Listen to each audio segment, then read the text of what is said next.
Il est temps de vous informer sur l'évolution de l'actualité économique en République démocratique du Congo. Bienvenue sur Zoom Eco Live. Nous émettons à Kinshasa, capitale de la RDC. Pour cette nouvelle édition, nous parlerons des chiffres clés qui nous ramèneront les prix du gramme d'or en hausse durant la période du 24 au 29 mai 2021. Ensuite, nous prendrons cette information qui nous parle de 500 000 euros, 500 000 dollars, allais-je dire, qui sont apportés aux déplacés de Goma par les banquiers. Mais avant d'y arriver, commençons par les nouvelles en bref.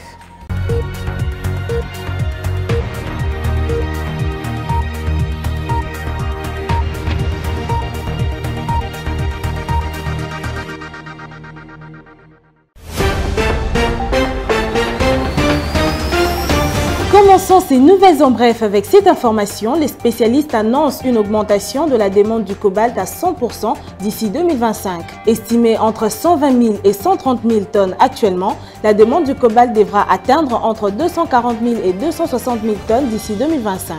Une demande qui sera impulsée par l'expansion des véhicules électriques à travers le monde. C'est ce qu'indique Mining Weekly qui relaye David Brocas, responsable du négoce du cobalt chez Glencore. Ce dernier s'est exprimé dans un récent rapport de Jeffrey, une banque d'investissement.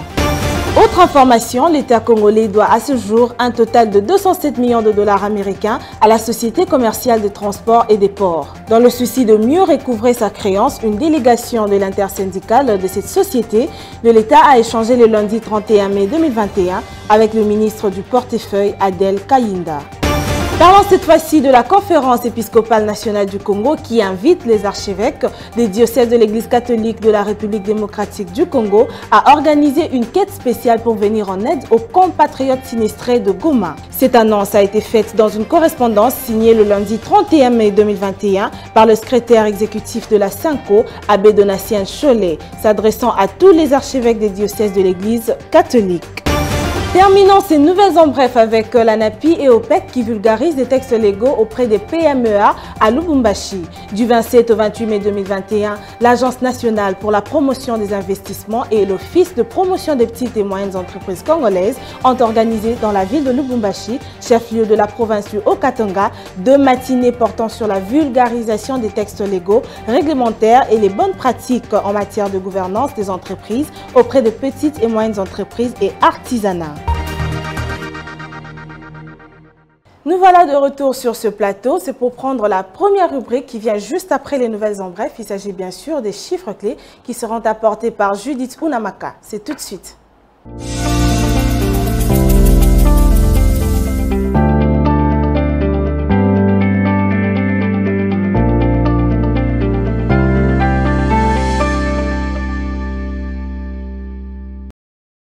Les différentes courbes économiques, nous en parlons avec Judith Unamaka. Bienvenue. Merci Judith. Aujourd'hui, nous savons tous que nous allons commencer bien sûr avec les différents taux de change. Mais on aimerait savoir pour cette édition, qu'est-ce qui est ciblé particulièrement pour les chiffres clés? Plusieurs questions se posent actuellement sur la situation minière en République démocratique du Congo, mais spécialement pour aujourd'hui, nous apportons des précisions sur le prix du gramme de l'or qui connaît actuellement une nette amélioration de 2,14 $ américains au cours de la semaine du 24 au 29 mai 2021. Commençons donc avec les différents taux de change. La Banque centrale du Congo qui fixe son taux officiel à 1988 francs congolais pour 1 dollar américain. Un franc CFA revient à 3,67 centimes et 1 euro se coopère à 2413 francs congolais. Sur le marché parallèle, nous sommes basés particulièrement au niveau de Bandal, où 1 dollar se troque à 1980 francs congolais, un franc CFA s'acquiert à 3,70 centimes et 1 euro se coopère à 2420 francs congolais. Mais quel a été le prix du gramme d'or au cours de la période allant du 24 au 29 mai 2021 justement? Le prix du gramme d'or a connu une nette amélioration sur le marché international au cours de la semaine du 24 au 29 mai 2021, en se négociant respectivement à 59,80 $ américains contre 57,66 $ américains la semaine du 17 au 22 mai 2021. Comme pour dire que les variations hebdomadaires montrent clairement qu'il y a une hausse de 2,14 $ américains du prix du gramme d'or. Pour ne pas parler que de l'or, on aimerait quand même savoir aussi qu'en est-il des autres minerais? Les autres minéraux comme l'argent et la tantale ont également connu une hausse au cours de cette même période sur le marché international en se négociant respectivement à 0,90 $ contre 0,86 $ le gramme et 227 $ américains contre 226 $ américains le kilogramme durant la période sous examen. Prenons cette dernière question. Qu'est-ce qui a été enregistré sur les métaux précieux? Les métaux précieux comme le cuivre, le cobalt, le zinc et l'étain ont enregistré une baisse au cours de cette période sur le marché international. Le cuivre se négocie à 10 260 $ américains la tonne contre 10 435 $ américains la semaine précédente. Le cobalt revient à 44 027 $ américains contre 44 970 $ américains la semaine dernière. Par contre, le zinc s'obtient à 2 960 $ américains la tonne contre 2 938 $ américains.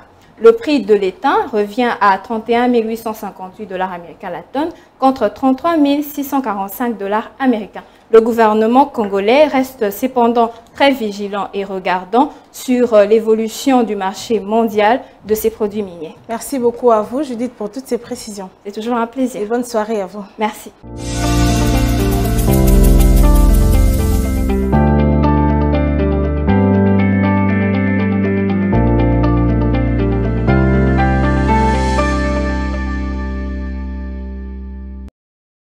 Nous allons à présent passer rapidement à la prochaine rubrique. Il s'agit du dossier qui sera présenté par Aris Mbenga. Découvrons le contenu ensemble. Le dossier, c'est parti.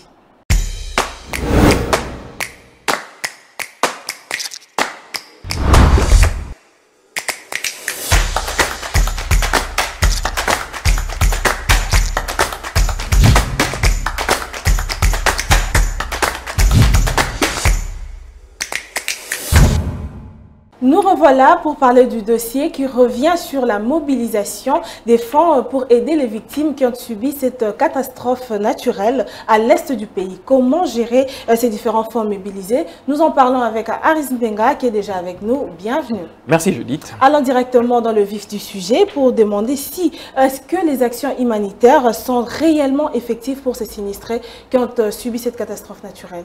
Alors effectivement, c'est vrai qu'il y a beaucoup de mobilisation. On parle de, il y a beaucoup des organisations non gouvernementales comme gouvernementales qui travaillent comme ça pour venir en aide à ces sinistrés de cette catastrophe naturelle.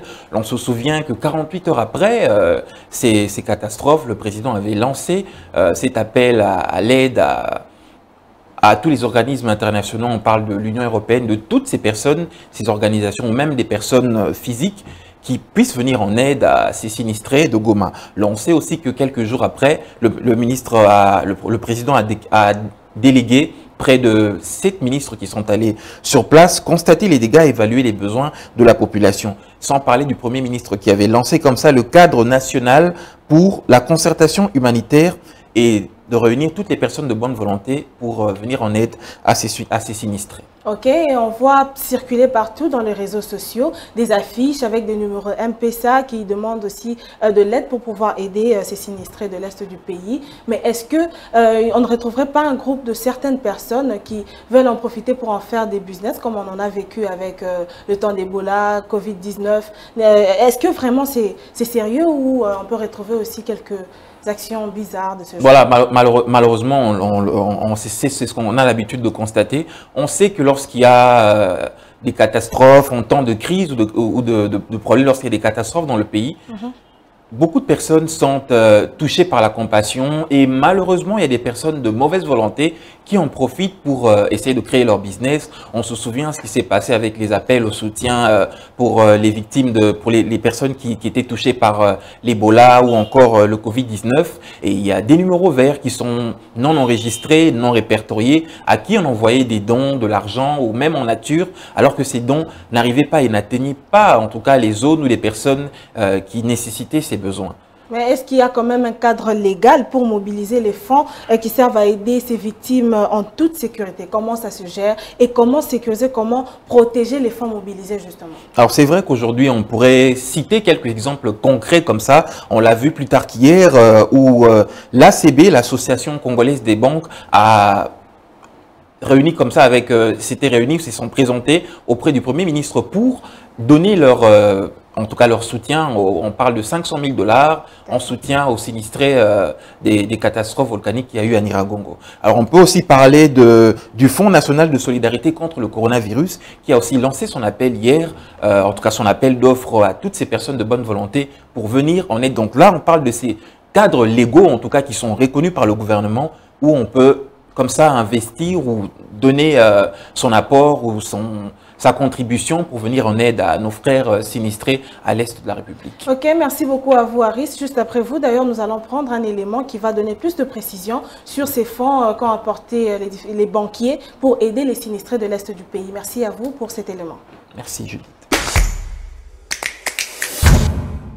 Parlons à présent des banquiers qui ont apporté cette somme de 500 000 $ aux déplacés en détresse. En réponse à l'appel lancé par le Premier ministre congolais, Jean-Michel Samalukonde Kyenge, pour le soutien des populations de Goma à la suite de l'éruption du volcan Nyiragongo, la délégation de l'Association congolaise des banques a apporté le lundi 31 mai 2021 une aide estimée à 500 000 $ américains en faveur des déplacés de la ville de Goma.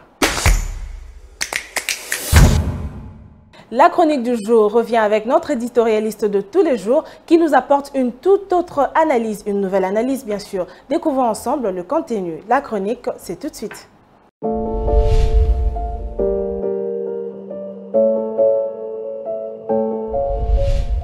Bonjour.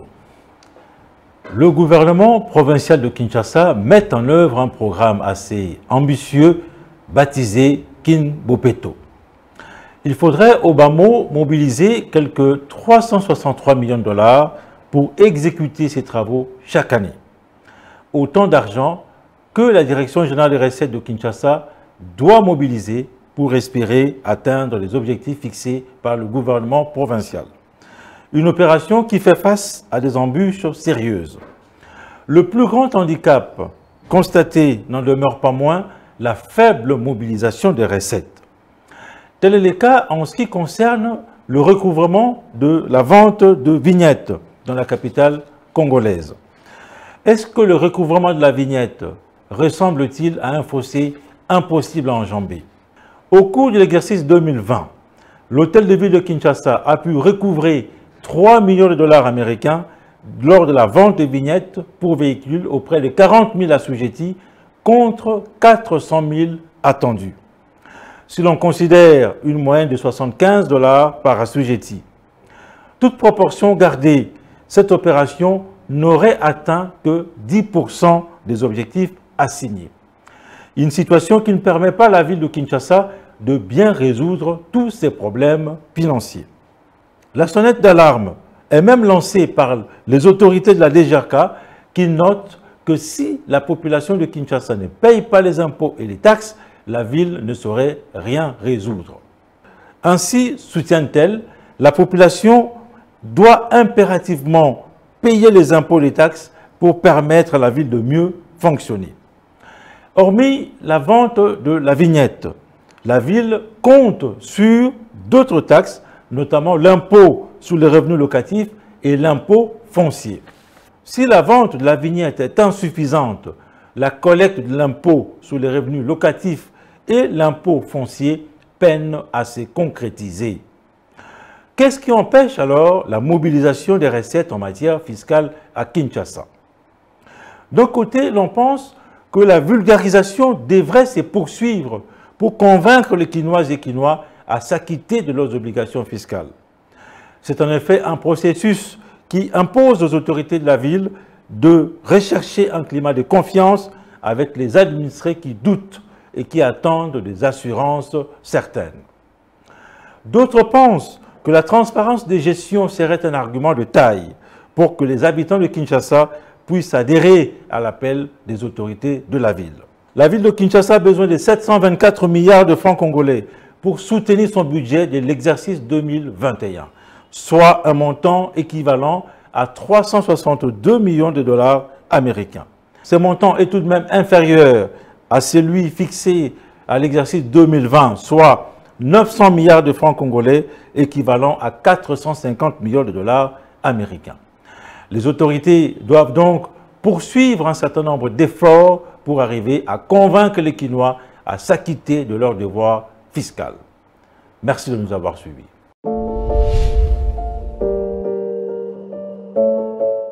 Nous allons faire cette fois-ci le marché avec Naomi Kandé.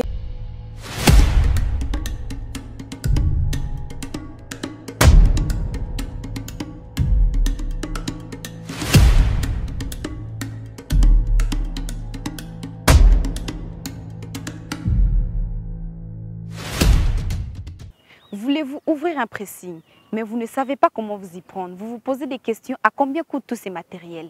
Le marché d'aujourd'hui vous donne un aperçu sur le prix des différents matériels dont vous aurez besoin pour ouvrir votre entreprise de pressing. Sans plus tarder, allons découvrir ensemble.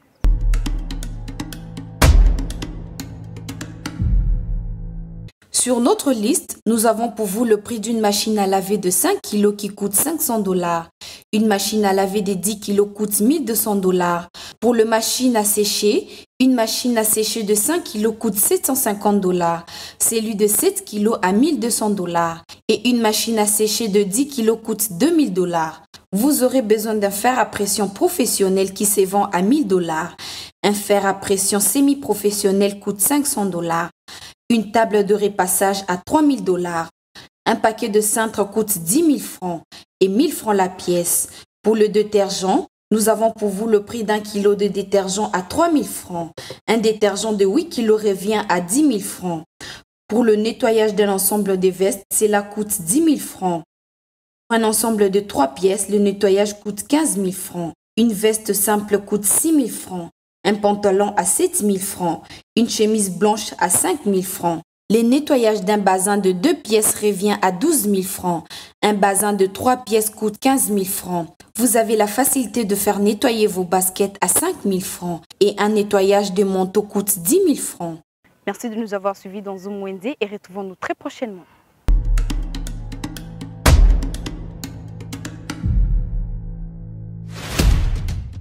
C'est le moment de noter les différents rendez-vous en vue économique qui seront apportés ce mardi 1er juin 2021 par Adassa Grace. L'agenda, c'est tout de suite.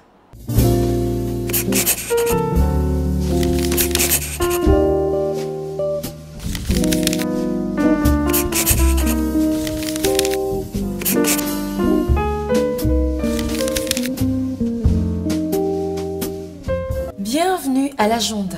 Voici le rendez-vous du jour. Pour aujourd'hui, Mouyom Consulting organise une session de formation en gestion financière des petites et moyennes entreprises. Elle commencera le 3 juin pour se clôturer le 15 juin 2021. Ça sera sous un format virtuel sur la plateforme Zoom. Elle n'est pas gratuite, les droits de participation se fixent à 50 $.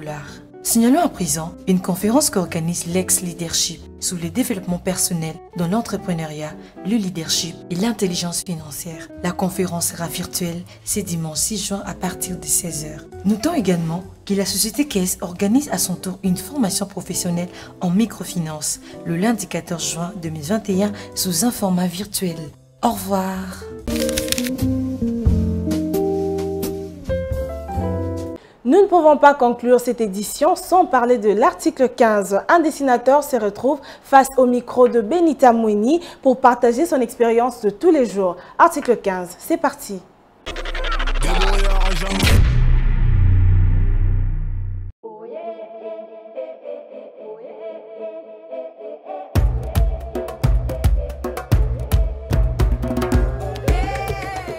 Pour dessiner, attends mon avis du temps pour bandi kala. Na ba 9 ans, na bandi d'ailleurs dessiner d'ailleurs na mabele, dessiner na mabele. Tene kola na okenda ba cinéma. Oui ba kotsa couleur. Na ba affiche à cinéma. Na ndenge na komi boye, mukolo boye na simbi yango kaka.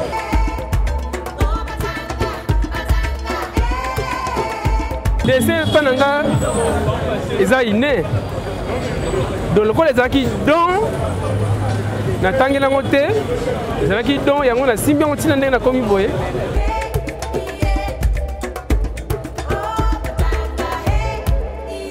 nga na koli na musala nga oyo na koli na musala nga oyo na ndenge esomeli nga pe mwa mabele na nga naza na mwa mabele na musala oyo.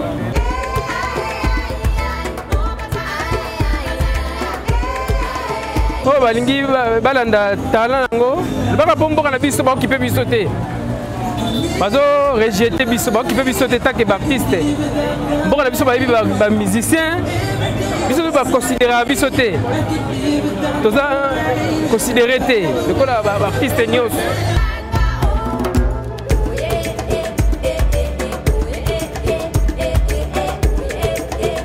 Président parti ngai lelo soki naleki na chaîne oyo donc na regretaka mingi biso to baconsidérera biso te. Merci de nous avoir suivis. La suite, c'est sans doute au prochain numéro. N'oubliez pas de vous abonner à notre page YouTube, de liker les vidéos et mais aussi d'activer la cloche de notification. Retrouvons-nous prochainement et bonne soirée à vous.